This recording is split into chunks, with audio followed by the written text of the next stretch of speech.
tatlong simpleng routine na nagpapaganda ng kondisyon ng alaga. Bossing, napansin mo ba? May alaga na kahit hindi mo madalas galawin, hindi mo masyadong binibigyan ng kung ano-ano.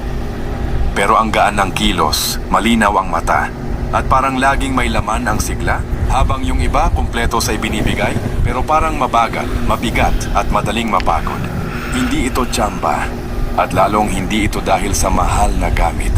May truly simpleng routine na kapag inaraw-araw mo, unti-unting inaangat ang kondisyon ng alaga kahit wala kang idagdag na komplikadong ginagawa.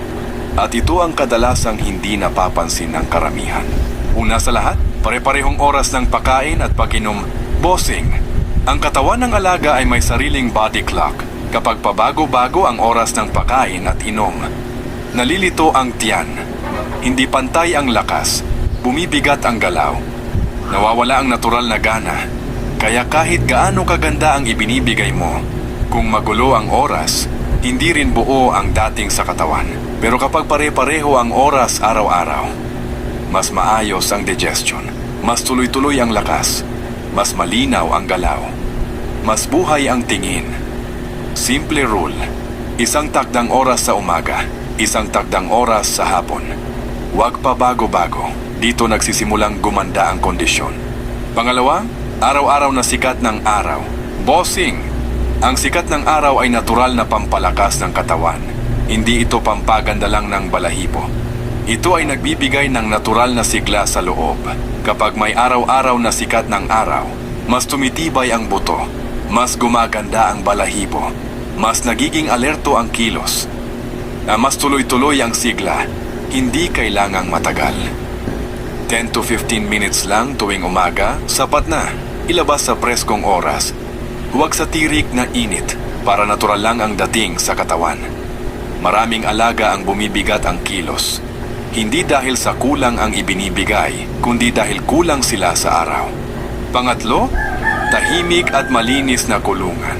Ito ang pinaka-minamaliit ng marami. Bossing, ang ingay, dumi at gulo sa paligid ay direktang nakakaapekto sa galaw at sigla ng alaga.